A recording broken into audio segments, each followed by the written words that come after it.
नमस्कार, news room live में आपका स्वागत। मैं राहुल ओझा आपके साथ। समस्तीपुर से बड़ी खबर है, जहां पर पुल निर्माण के दौरान बड़ा हादसा हो गया है और इस हादसे में 5 से 6 मजदूर घायल हो गए हैं। खबर है कि पुल निर्माण के दौरान यह हादसा हुआ, जहां गंगा सेतु का निर्माण चल रहा था। प्लेट चढ़ाने के दौरान यह हादसा हुआ है। 5 से 6 मजदूर के घायल होने की सूचना है। तस्वीरें आपको वहां की दिखा रहे हैं। घायलों को इलाज के लिए पटना भेजा गया है। मोहनपुर के मटियोर गांव की यह घटना सामने आई है। ताजपुर बख्तियारपुर 4 लेन पर काम चल रहा था और इस दौरान प्लेट चढ़ाने का काम मजदूर कर रहे थे और इसी प्लेट चढ़ाने के दौरान हादसा हो गया है। हादसे की जगह वाली तस्वीर आप तक हम पहुंचा रहे हैं। मुकेश हमारे साथ फोन लाइन पर है। मुकेश, जब प्लेट चढ़ाया जा रहा था तब हादसा हुआ, कोई लापरवाही भी सामने आई है? क्या कुछ हुआ वहाँ? ये काम शुरू हुआ था, जो जानकारी मिली सब कुछ ठीक ठाक चल रहा था। क्रेन की मदद से मजदूर वहाँ पे जो ताजपुर बख्तियारपुर 4 लेन पर जो ये गंगा सेतु का निर्माण हो रहा है, वहाँ पे सब कुछ ठीक ठाक चल रहा था। लेकिन अचानक ये हादसा हुआ और 5 से 6 मजदूर इसके चपेट में आ गए और उन्हें अभी फिलहाल इलाज के लिए पटना में भर्ती कराया गया है। और जो इसमें अभी तक बड़ी बात है, किसी भी तरह का पुल निर्माण कंपनी की तरफ से आधिकारिक बयान नहीं आया है। हालांकि हादसे की जांच की बात जरूर की जा रही है। अब जांच में क्या लापरवाही सामने आती है और क्या मामला सामने आता है, ये तो जांच रिपोर्ट आने के बाद ही स्पष्ट हो पाएगा। लेकिन घटना के बाद वहाँ पे स्थानीय स्तर जो स्थानीय प्रशासन है वो भी पहुंचे हैं, पुल निर्माण कंपनी से जुड़े लोग हैं वो पहुंचे हैं और सबको के द्वारा पूरे मामले की तहकीकात की जा रही है। जी अब बिल्कुल, तो जिस तरीके से क्रेन का इस्तेमाल किया गया था, क्या प्लेट चढ़ाने के दौरान ही और वहाँ मजदूर क्या नीचे उस प्लेट के दब गए, क्या हुआ? जी, जो जानकारी मिली है, काम चल रहे थे, वहाँ पे मजदूर मौजूद थे और जब इस तरह के काम होते तो मजदूरों की संख्या काफी होती है और वहाँ पे सब कुछ चल रहा था। कुछ मजदूर नीचे थे और कुछ क्रेन के माध्यम से काम कर रहे थे। तो जो जानकारी मिली है प्रथम दृष्टया वो उसमें मजदूर नीचे थे और उन्हीं के ऊपर ये गिरा है। हालांकि इसमें सभी मजदूर जख्मी हैं। कुछ मजदूर खतरे से बाहर बताए जा रहे हैं, लेकिन अधिकांश को अधिक चोटें आई है, जिन्हें इलाज के लिए फिलहाल पीएमसीएच में ले जाया गया पटना। और वहाँ पे जो निर्माण कंपनी से जुड़े लोग हैं वो भी साथ में है और स्थानीय मजदूर थे वो भी वहाँ पे साथ में गए हैं। हादसा हुआ था, उसके बाद स्थानीय अस्पताल में ले जाया गया था, जहाँ से तुरंत प्राथमिक उपचार के बाद उन्हें रेफर कर दिया गया था। जी शुक्रिया मुकेश इस अपडेट के लिए आपका।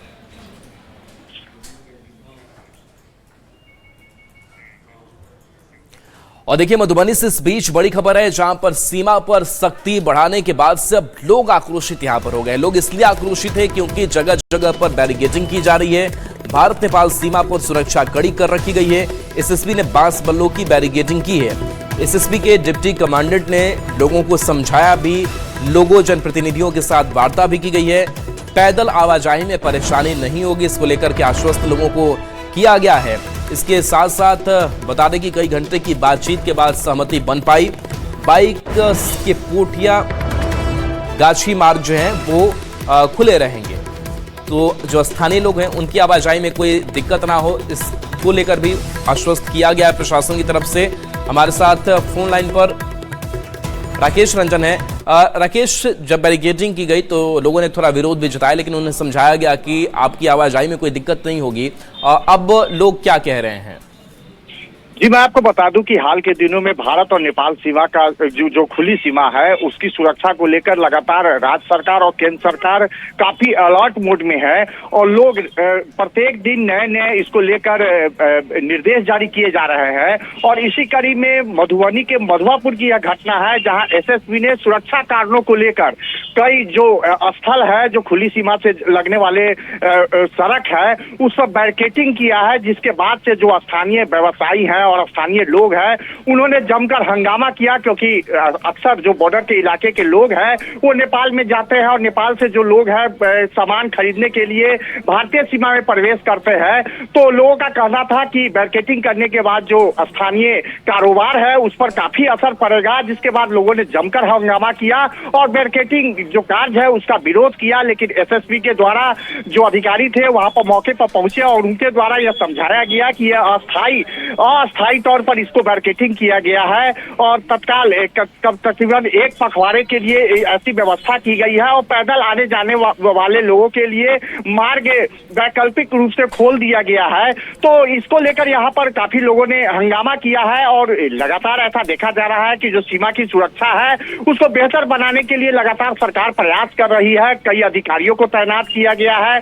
तो इसको लेकर इस यहाँ की यह स्थिति बनी हुई थी। बाद में अधिकारियों के समझाने बुझाने के बाद जो आक्रोशित लोग थे वो शांत हुए। जी चलिए, बहुत बहुत शुक्रिया इस अपडेट के लिए आपका।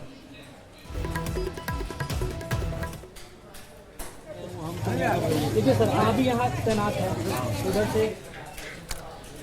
देखिए, आज दोपहर 3 बजे एथेनॉल को लेकर के एक प्रेस कॉन्फ्रेंस होनी है और इस प्रेस कॉन्फ्रेंस के जरिए एथेनॉल का इस्तेमाल किस तरीके से किया जाना है इसको लेकर के विस्तृत जानकारी जो है वो साझा की जाएगी, क्योंकि इसको लेकर के कई तरीके की जो भ्रांतियां हैं वो भी लगातार फैल रही हैं। इन सब के बीच इंडस्ट्री से जुड़े विशेषज्ञ भी शामिल होंगे। पेट्रोल एथेनॉल ब्लेंडिंग का भ्रम दूर करने की कोशिश होंगी। इससे पहले पेट्रोलियम एवं प्राकृतिक गैस मंत्री हरदीप सिंह पुरी ने शुक्रवार को दिल्ली में आयोजित एक प्रेस कॉन्फ्रेंस के दौरान E20 पेट्रोल यानी कि 20% एथेनॉल मिश्रित पेट्रोल के इस्तेमाल के असर पर सफाई दी। हरदीप सिंह पुरी ने कहा कि E20 पेट्रोल से वाहनों को नुकसान पहुंचने या बीमा खत्म होने जैसी बातें सही नहीं है।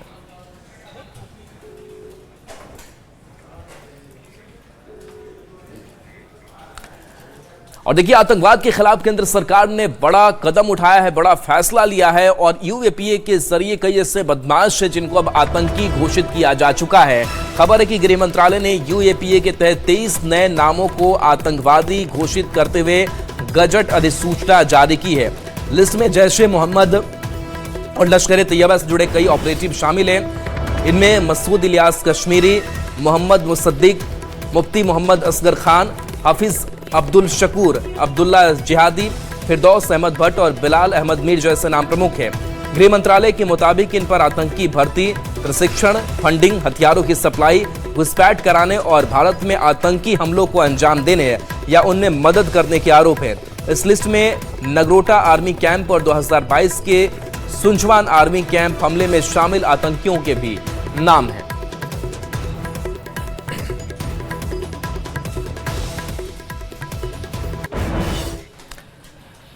और देवघर से इस बीच बड़ी खबर है, जहां पर इनकम टैक्स की छापेमारी हुई है। बड़ी कार्रवाई IT टीम की यहां पर की गई है। खबर है कि पूर्व मुखिया है सुरेंद्र यादव, जिनके ऊपर दबिश दी गई है। देवघर से बड़ी खबर, जहां देवघर में इनकम टैक्स की छापेमारी की गई है। पूर्व मुखिया सुरेंद्र यादव पर दबिश इस टीम ने दी है। आय से अधिक संपत्ति और टैक्स चोरी का मामला ये बताया जा रहा है और इसी अनियमितता को देखते हुए ये दबिश दी गई है।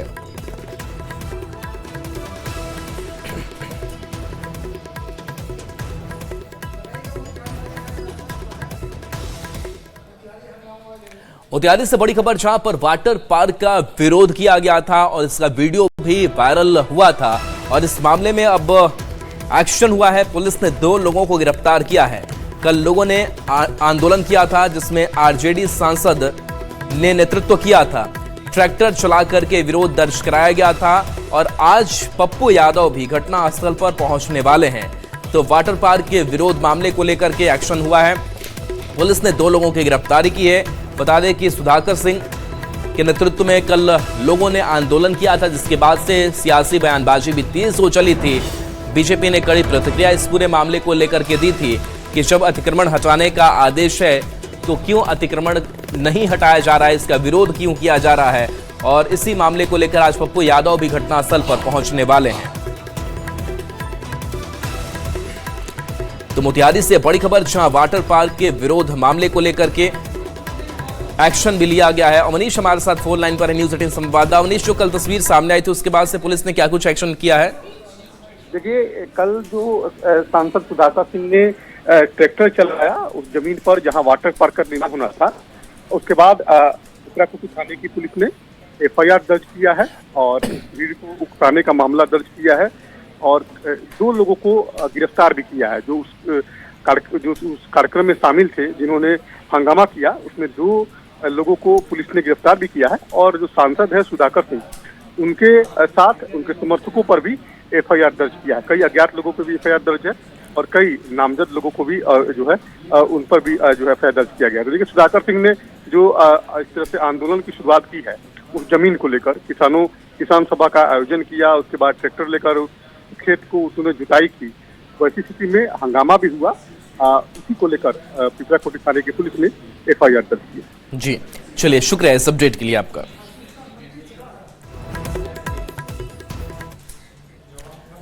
खबर पटना के मसौड़ी से है, जहां पर किसान परेशान हैं, चिंतित है, क्योंकि बारिश नहीं हो पा रही और ऐसे में धान का बिचड़ा वो कैसे डाले, धान की खेती कैसे हो, इसको लेकर के संकट गहरा गया है। चारों तरफ देखिए अकाल जैसी स्थिति है, क्योंकि दरारें पड़ी हुई है इस मिट्टी में और धान रुपाई का समय होने के बावजूद मौसम की बेरुखी से खेती का काम प्रभावित हो रहा है।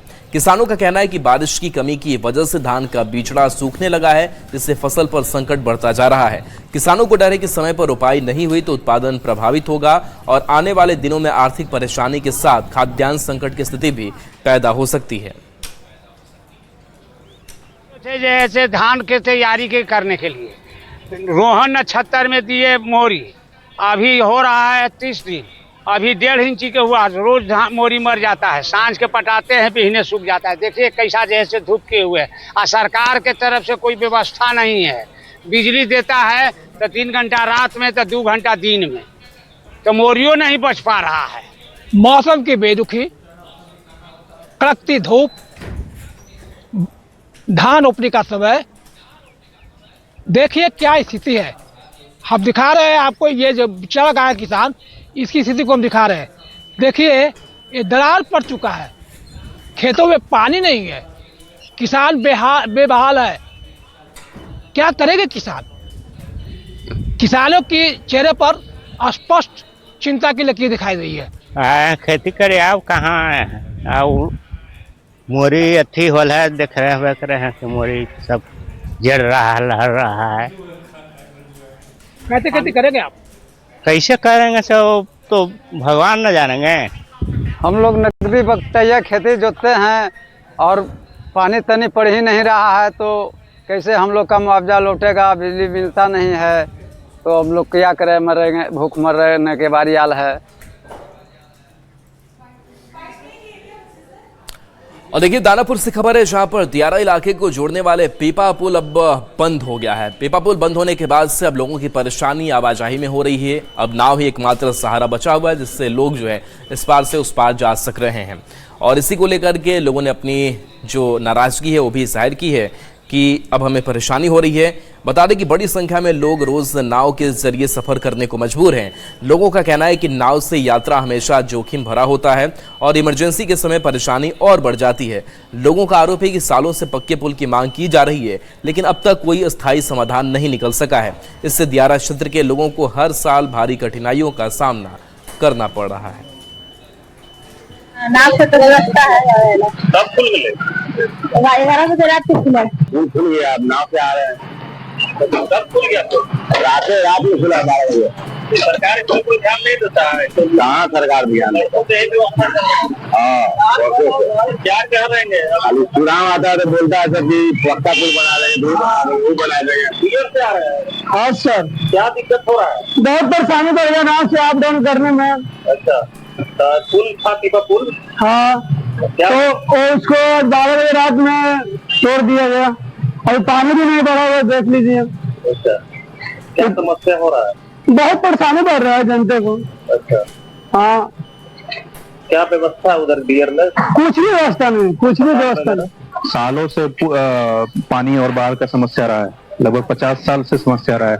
इस 50 सालों में कई साल, 50 साल तो गवर्नमेंट को वोट मिला होगा ना, कई सालों तक गवर्नमेंट ने वहां पे आके झूठे वादे किए हैं। सरकार ने बोला है कि अब इस बार ऐसा हो जाएगा, उस बार ऐसा हो जाएगा। ना ढंग का स्कूल है, ना ढंग का चिकित्सालय है, ना ढंग का कोई व्यवस्था है। इधर के उस तरफ के लोगों की जनसंख्या कीड़े मकोड़ों की जैसी है। हम लोग कीड़े मकोड़े अपने आप को समझते हैं, अपार्ट फ्रॉम ये जो अभी शहर की संख्या है। देखिए कई जगहों पर हो रही बरसात के बाद से अब जलस्तर बढ़ने लगा है। खगड़िया से जो तस्वीर निकल करके सामने आई है, यहाँ पर जलस्तर बढ़ने के बाद से लोग अब परेशान भी दिखाई दे रहे हैं। बता दें कि 7 नदियों से घिरे खगड़िया में हर साल बाढ़ दस्तक देती है। ऐसे में इस बार बाढ़ से निपटने को लेकर जिला प्रशासन पहले से अलर्ट है और संभावित बाढ़ के खतरे को देखते हुए डीएम ने बाढ़ वाले इलाके का दौरा किया, बांधों की स्थिति का भी जायजा लिया और बाढ़ कटाव रोधी कार्यों को तेज करने का निर्देश दिया है। कि तटबंधों की जो स्थिति है उसका आकलन किया जा रहा है। जहाँ जहाँ पे आवश्यक है, बाढ़ निरोधी कार्य हो गए, एंटी इरोजन वर्क्स है, वो अभी किए जा रहे हैं और साथ ही में उसका निरीक्षण भी चल रहा है ताकि उसकी गुणवत्ता ठीक से रहे। साथ ही में जनता और जनप्रतिनिधियों का जो उससे रिलेटेड अगर कोई फीडबैक है उसको भी हम लोग इनकॉर्पोरेट करें। और इस बीच बड़ी खबर मुजफ्फरपुर से है, जहां पर प्रॉपर्टी डीलर की गोली मारकर हत्या कर दी गई है। बताया जा रहा है कि पूजा अर्चना करने के लिए वो पहुंचे हुए थे और अपराधियों ने मंदिर में पूजा करने गए एक किताब दुकानदार सह प्रॉपर्टी डीलर की गोली मारकर हत्या कर दी। घटना सिवाईपट्टी थाना क्षेत्र के डेरा चौक स्थित मंदिर की है। प्रॉपर्टी डीलर श्याम कुमार कुशवाहा उर्फ श्याम सुंदर प्रसाद मंदिर में पूजा करने गए थे, तभी घात लगाकर बैठे अपराधियों ने इस घटना को अंजाम दिया। आनंद फानन में उन्हें उठाकर SKMCH ले जाया गया, जहां डॉक्टरों ने मृत घोषित कर दिया। बताया जा रहा है कि अपराधियों ने उन्हें बेहद करीब से गोली मारी थी। घटना के पीछे आपसी रंजिश बताई जा रही है। श्याम कुशवाहा किताब दुकान चलाने के साथ ही स्थानीय पूर्व मुखिया के साथ मिलकर प्रॉपर्टी डीलिंग का भी काम करते थे।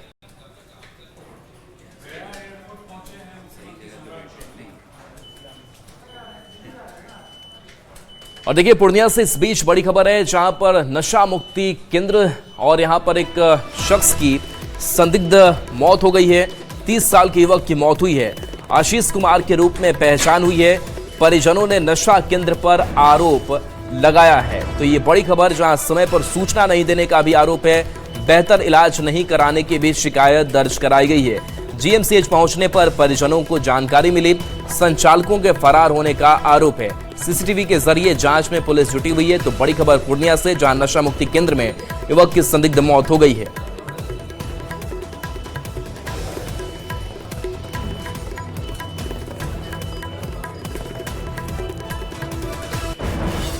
नहीं है, गांजा का आदी था, गांजा बहुत ज्यादा पीता था। ब्राइट फ्यूचर फाउंडेशन जो कि मतलब सत्संग मंदिर मधुबनी में है, जो पूर्णिया में पड़ता है, नशा मुक्ति केंद्र है, उसमें मैंने उसे 22 या 23 दिसंबर 2025 को डाला था। ठीक, मुझे लग रहा है ये राजनीतिक साजिश के तहत मेरे से बदला लेने के लिए या मुझे सूचना देने के लिए बहुत हाई लेवल के लोगों ने ये इस घटना को अंजाम दिया है। और देखिए उत्तर प्रदेश से एक खौफनाक खबर सामने आई है, जहां पर एक पत्नी ने अपने पति की हत्या कर दी। सिर्फ हत्याकांड को ही अंजाम नहीं दिया गया, बल्कि गड्ढा खोदकर इस शव को वहां पर गाड़ भी दिया गया। इस खौफनाक अंजाम को देने के बाद पत्नी को लेकर के कार्रवाई तेज हुई और बताया जा रहा है कि हर किसी को इस खबर ने, इस घटना ने झकझोरा है। आरोपी की एक पत्नी ने न सिर्फ अपने पति की बेरहमी से हत्या की, बल्कि उसकी लाश को घर के ही बाथरूम में गड्ढा खोदकर दफन कर दिया। मामला सिकंदरा थाना क्षेत्र का है। पति सुरेंद्र के लापता होने की रिपोर्ट दर्ज होने के बाद पुलिस करीब 45 दिनों तक उसकी तलाश करती रही, जबकि आरोपी रूबी लगातार पुलिस को गुमराह करती रही। आखिरकार सास के सामने सच सामने आया, जिसके बाद पुलिस ने घर में खुदाई कर कंकाल बरामद किया और जांच शुरू कर दी। पुलिस के मुताबिक रोज रोज की मारपीट और शराब के नशे में होने वाले अत्याचार से तंग आकर पत्नी ने ही पति की हत्या कर दी और शव को घर में ही गाड़ दिया था।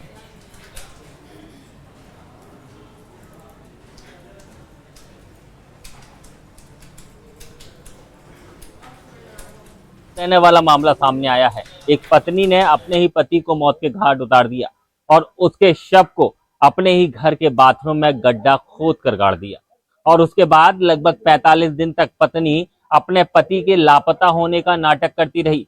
जब सारी सच्चाई पुलिस को पता चली, मौके पर पुलिस पहुंची, घर के बाथरूम का गड्ढा खोदा और फिर घर के बाथरूम में से कंकाल को बाहर निकाला। एक तस्वीर आपको दिखा रहे हैं। जिस तस्वीर में जो आप घर देख रहे हैं, ये थाना सिकंदरा क्षेत्र के प्राची टावर में स्थित है। यहाँ पर सुरेंद्र अपनी पत्नी रूबी के साथ रहते थे। उनके 2 बच्चे थे। आरोप है कि आए दिन दोनों पति पत्नियों में विवाद होता था, गृह क्लेश होता था, जिसके बाद पत्नी रूबी ने अपने ही पति सुरेंद्र की हत्या की और हत्या के बाद उसके शव को इसी घर के बाथरूम के अंदर गड्ढा खोदकर गाड़ दिया और उसके बाद उसके ऊपर से प्लास्टर कर दिया गया। हालांकि 45 दिन तक सुरेंद्र की खोजबीन होती रही। 26 मई 2026 को सुरेंद्र के गुमशुदगी थाने में जरूर दर्ज हुई। पुलिस खोजबीन भी करती रही, लेकिन 45 दिन तक सुरेंद्र की पत्नी रूबी पुलिस को भी गुमराह करती रही। लेकिन ठीक एक दिन पहले पुलिस जांच पड़ताल करने के लिए रूबी के पास पहुंची तो रूबी को आशंका हुई कि उसका भांडा फूट चुका है, जिसके बाद रूबी ने यह पूरी सच्चाई सबसे पहले अपनी सास को बताई। सास ने अपने बड़े बेटे को बताया, उसके बाद पुलिस को सूचना दी गई। काशी विश्वनाथ मंदिर के सामने गोली चलने की घटना सामने आई है और इसका बकायदा जो फुटेज है वो भी सामने आ चुका है। गोली चलने की घटना के बाद से वहां पर दहशत और अफरा तफरी का माहौल देखने को मिला था, लेकिन सवाल वही है कि मंदिर परिसर और उसके आसपास आखिर गोली चली तो चली क्यों। बताया जा रहा है घटना में 3 दुकानदार घायल हो गए। काशी विश्वनाथ धाम के गेट नंबर 4 के सामने ड्यूटी पर तैनात पीएसी के जवान अमरनाथ चौहान की कार्बाइन से ये गोली चली। अमरनाथ उस वक्त ड्यूटी पर तैनात था।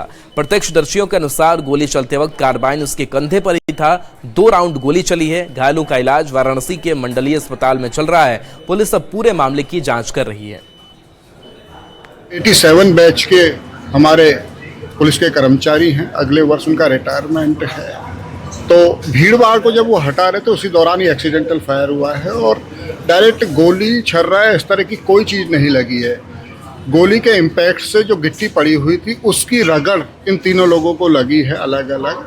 आपको पहले भी ब्रीफ किया गया है कि मेडिकल की टीम ने चेक कर लिया है। चेक करने के बाद में जो आवश्यक फर्स्ट एड है वो दे दी गई है। इनको डिस्चार्ज कर। काशी विश्वनाथ धाम के गेट नंबर 4 पर उस वक्त अफरा तफरी मच गई जब एक पीएसी जवान के कार्बाइन से फायरिंग हो गई।